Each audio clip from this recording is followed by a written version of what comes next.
Help me reach 3,000 subscribers. Hit like and leave a comment. I really do read them all. She texted me a link at 9:12 a.m. on a Tuesday. A designer purse, the kind that costs more than my monthly truck payment. No greeting, just the link and a heart emoji. I was at the dining table with my work laptop open, spreadsheet on the screen, coffee going cold. I answered the way any adult with a mortgage would. Can't do that, I typed. Not in our budget. She replied in seconds. Then what kind of man are you? It's just a purse. This is honestly funny. I stared at it long enough for the phone to dim. What kind of man are you? That line kept circling my head like a mosquito you can't quite swat. I make a modest living as a maintenance supervisor for a logistics company. Not glamorous. Pays the bills.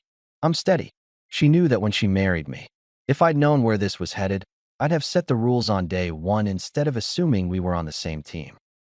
I called out to her in the bedroom. You see the city tax bill? It's due Friday. From the closet, rustling. You're the money guy, Evan. Handle it. I do handle it, I said. That's why the purse is a no. She walked out in one of those breezy tops with a tie at the front, phone in hand. A real husband doesn't nickel and dime his wife. A real partner doesn't laugh at the person paying for the roof, I answered. There's a difference. Her mouth twitched like I'd told a boring joke. So dramatic. Dramatic. Right. That was the day I stopped pretending this was a misunderstanding. That night I sat at the island with a legal pad and drew 2 columns. Bills in one, extras in the other. When she walked in from yoga, she dropped the mat by the door and barely looked up. What now? She asked, voice flat. New system, I told her. We're moving to separate discretionary budgets. I'll keep covering the house, utilities, insurance. You get a monthly personal fund, same as I do. Want a bag? You save for it. Want nails twice a week? Same rule. She laughed through her nose. You're limiting me? I'm limiting access to me, I replied. Not a punishment. A boundary. The old setup clearly wasn't working. You're being absurd, she fired back. I don't even work right now. How am I supposed to save for anything?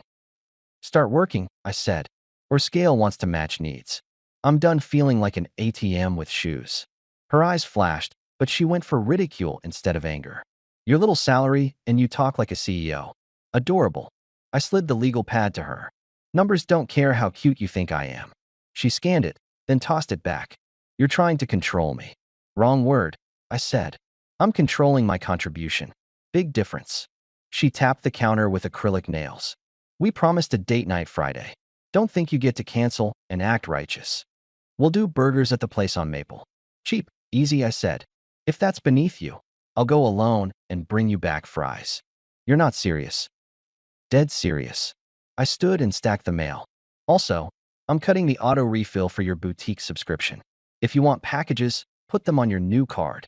What new card? She sounded offended, like I'd taken an heirloom. The debit on your personal account. I set it up today. It has enough for reasonable stuff until you find work. You did that without asking me. I did the responsible thing without asking for permission, I said. You're welcome. She tilted her head, assessing.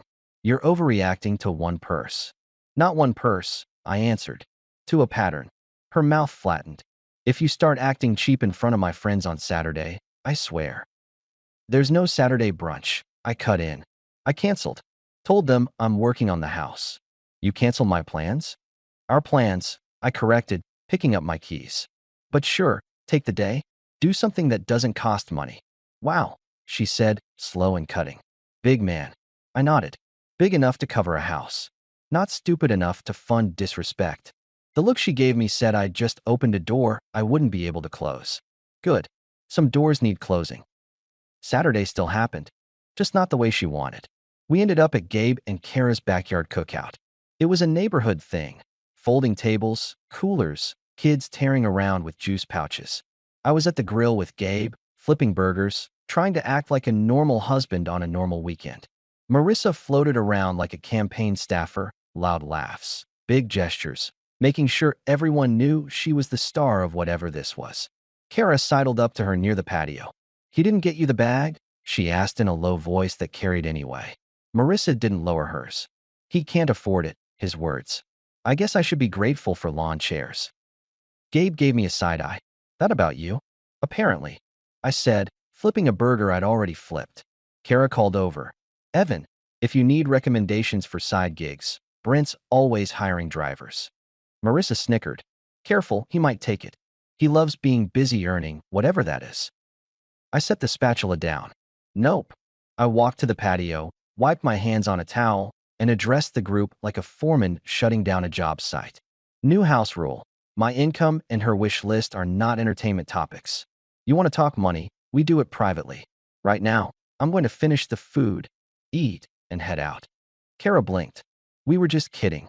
I'm not, I said, looking at Marissa. Keep doing this. I leave. From here, from rooms, from the house. Your move. She rolled her eyes and sipped her drink. Everyone, he's sensitive today. We can't joke. Correct, I answered. We can't joke at the expense of respect. Gabe cleared his throat. Burgers are done. I handed him the tongs. Take over. On the way to the gate, Marissa grabbed my elbow. You're making me look bad. You did that yourself, I told her. I'm not a prop. Stop dramatizing, she said softly. Come back. Eat. Smile. We'll talk later. Text me when you're ready to talk like a partner, I said, and left through the side yard. At home, I logged into the bank and removed my credit card from the shared wallet she uses for her shopping apps. Then I sent her a message. New financial policy goes live today. Your personal account is loaded for the month. When it's gone, it's gone. Need more? Work. An hour later she arrived, grocery bag in hand. She set it on the island like a peace offering. I made your favorite. Baked chicken. That spice you like. Thanks, I said. Appreciate it. She plated it, took the chair next to me instead of across. I'm sorry about Kara. She's nosy. I shouldn't have joked. It wasn't fair. I nodded. Good. We agree. So dinner. And we reset? She asked, testing the water. We can reset the tone, I said. Not the rules. She breathed out through her nose. You love your rules. They keep storms off the roof, I replied. Fine, she said lightly. But in exchange, I need my own card on your account. Emergencies. No, I said. You have your account. Real emergencies, health, car. I'll handle like always. Shopping isn't an emergency. She twisted her fork. You're making me feel like a child. You've been acting like one, I answered. This is the adult fix. She went quiet, then nodded like she was withdrawing only to plan a future attack. The chicken was good. The silence tasted better. Later that night, she pressed close on the couch, head on my shoulder. You know I appreciate you, right? I'll believe it when I see it, I said, eyes on the muted TV. She went still, then turned her focus to the screen like I'd become uninteresting. We both knew this wasn't over. Work is loud, not with noise, though I get plenty of that from compressors and forklifts, but with problems that beg to be solved. That Monday, my boss, Dan, pulled me into his office. He's a practical guy, the kind who doesn't waste breath. He gestured at a chair, then slid a paper across the desk. Regional's expanding. They want you as facilities lead for both sites, he said. It's a raise. A real one. I scanned the numbers. Respectable. Not lottery money. Enough to breathe easier. I can do it, I told him. I know, he said. You've been doing the job for a year without the title. I called Marissa on my break. It felt right to let her know first. She picked up on the second ring. What? Short, clipped. Promotion, I said. More responsibility. Good bump. There was a pause. Then a laugh that wasn't joy. Lucky you. I was already thinking about ending this. Silence on my end. Not shock. Confirmation. Her tone carried no heat, just a test balloon to see how big it could get before it popped. I answered calm. Thinking? Then don't cancel your plans. She gave another laugh, bright and fake. Relax. It was a joke. Not to me, I said. See you tonight. I hung up. Luis from inventory stuck his head into the break room. Dude, you look like you just fired someone. In a way, I said, tossing my cup. Time to put my foot down at home. Back at my desk, I sent 3 messages. First, to a locksmith I'd used for the warehouse. Second, to the bank to finalize the account separation I'd started. Third, to a storage place near the house. At lunch, I swung by the hardware store for 2 heavy-duty totes and a set of moving blankets. Numbers, logistics, action, that's my language. I'm not good at speeches. I'm good at making a decision and letting the world adjust. On the way home, I called Gabe. You home? Yeah, why? I need a witness, I said. He didn't ask why. I'll swing by. At the house, I set the totes in the living room and opened the closet. I packed with the precision I use for toolkits. Clothes, shoes, makeup case, chargers, the hair dryer she said was essential. I didn't throw anything. I didn't break anything. I left the framed wedding photo on the shelf. Not a symbol, just a fact from a different life. Gabe walked in through the side door. "You're serious?" "Yep," I said. "You sure about this?" She told me she was already thinking about leaving. I said, "I'm giving her the dignity of following through." He watched me roll a suitcase to the door. "She'll say it was a joke." "She can joke to the Uber driver." He lifted a brow. "Cold. Clean," I corrected.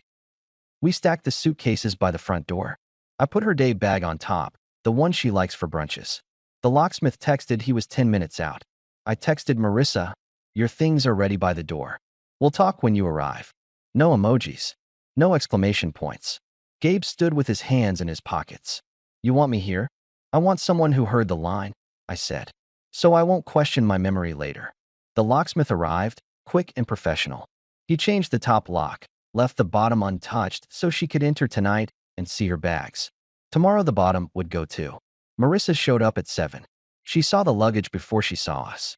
She lifted a hand to her mouth, then dropped it like she realized the gesture gave too much away. "You're insane," she said, voice high and bright. "This is a prank." "No prank," I answered. "You said you were already thinking of leaving. I'm helping with the heavy lifting." "That was a joke," she repeated, laugh sharp. "I was teasing. You're punishing me because you're insecure." Gabe stepped forward. "I heard the call," he said. "She said it." She spun on him. "This is between us." "Exactly," I said. "So no performances." She put on a smile that belonged on reality TV.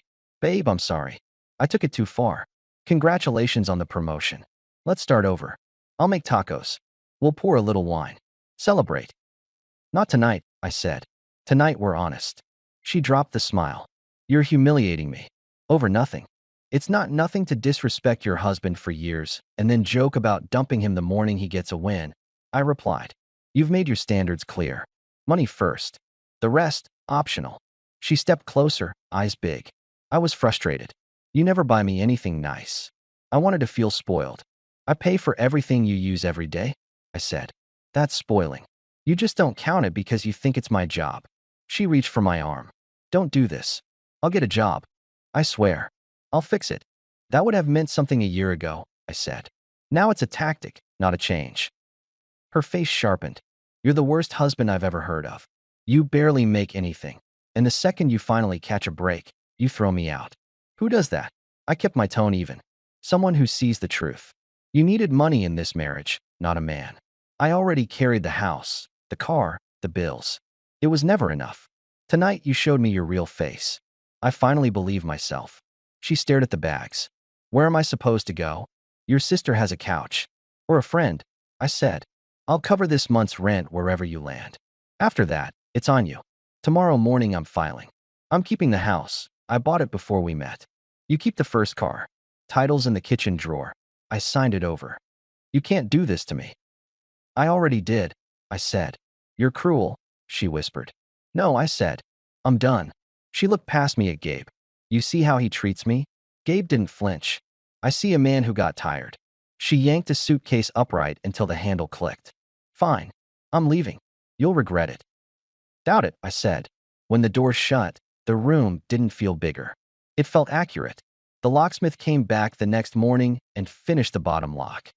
At sunrise, I printed forms and took them to the county building. No drama. No speeches. I signed where they told me, paid the fee, and walked out lighter. Then I called Dan. "I'm all in on the new role," I told him. "Effective now." "Good," he said. "We start mapping both sites today."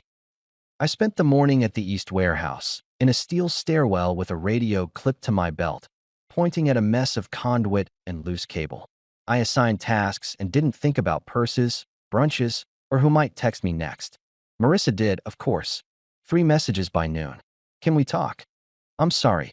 You're throwing away a marriage because of a stupid line." I wrote back. "I'm ending a pattern because of a clear line." At lunch, Kara called me. "You okay?" she asked, tentative, as if poking a bruise. "I'm fine," I said. "She's freaking out," Kara said. "She said you took everything." "I took responsibility for what's mine," I replied. And the house I paid for before we even met. She'll be okay. She's resourceful when it benefits her. You sure this is what you want? Kara's voice had a flavor of curiosity that wasn't kind. It's what I respect, I said, and ended the call. That evening, Marissa tried a second soft approach. She showed up in a fitted dress and heels I'd definitely bought, hair done like she was going to an event. "Let me in," she said through the doorbell camera. "I just want to talk." I opened the door but didn't step aside. "Talk." She smiled. "You look good. This new role suits you. I'm proud of you." "Thanks. I was a mess. I said awful things. I should have been your cheerleader," she said, reaching up to touch my shirt collar like we were still us. I took a half step back. "Don't do that." "I can change," she said quickly. "I'll get a job. I'll pick up part-time right away. We'll build a plan. I'll cook, clean, whatever you need. I'll be the wife you deserve. Just don't end this." "Marissa," I said, "do you even hear yourself? Cook, clean, whatever you need? A week ago, you were measuring my worth in handbags. Today you're offering chores like a coupon book. That's not devotion. It's bargaining." Tears appeared. Maybe they were real. Maybe they were a tactic. I'm not a detective. I'm a man who knows when a deal is bad. She went from pleading to anger in a heartbeat. "Fine. Be single. See how fun that is when you come home to silence." "I like silence," I said. "It doesn't mock me." She sucked in a breath. "I'll fight you for the house. Do what you think is right," I said. "But I'm not standing in front of a judge to perform. I bought this place before we met. The equity is mine. You can have the sedan and what's in your account. If you want more peace than that, take it.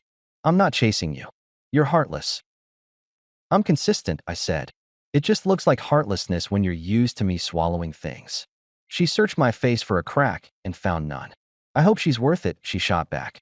"There's no she," I said. "There's just me. That's enough." She left 2 minutes later, heels loud on the concrete. That sound didn't make me feel powerful. It made me feel finished. We ran the safety audit that week with Dan shadowing. It kept me busy. That was the point.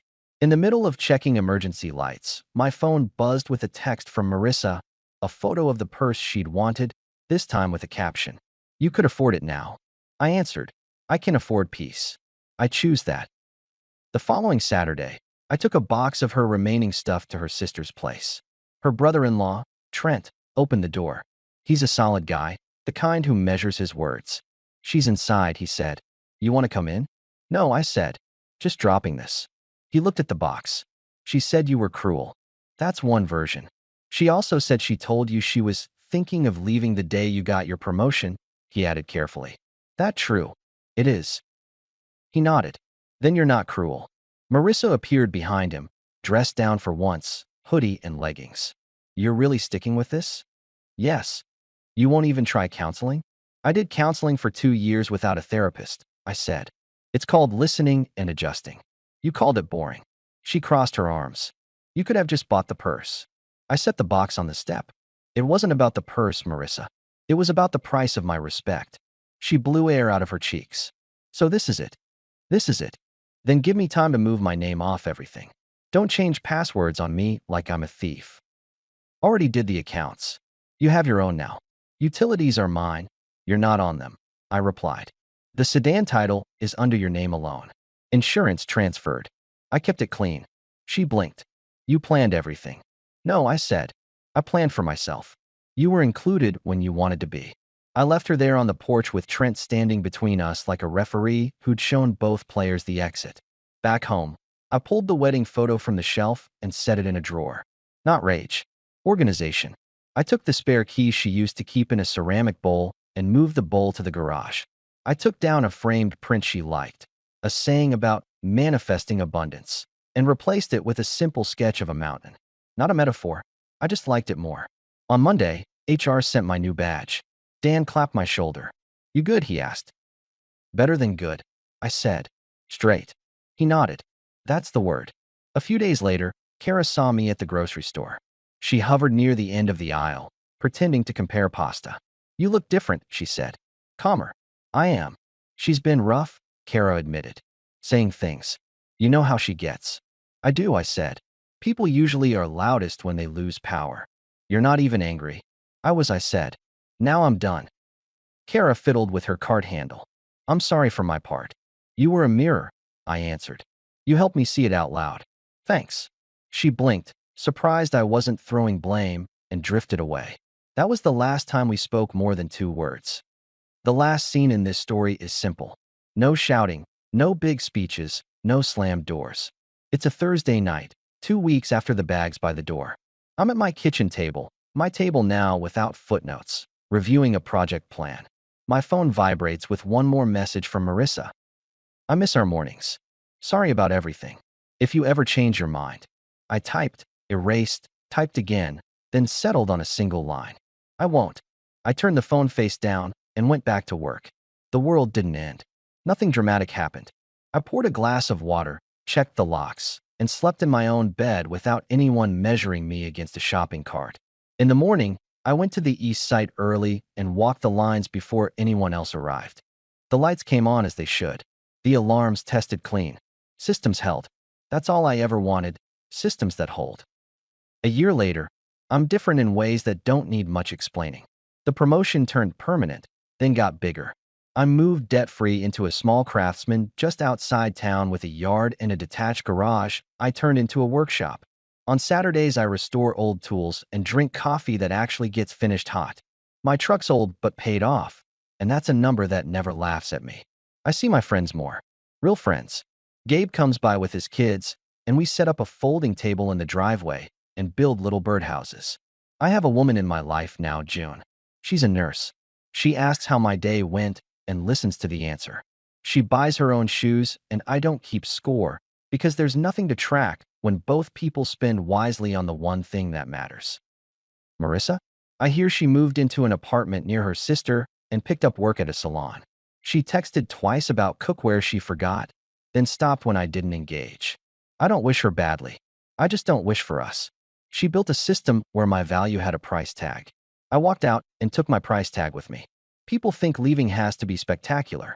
You can leave quietly, with a single sentence and a packed set of bags by the door. You don't need to win.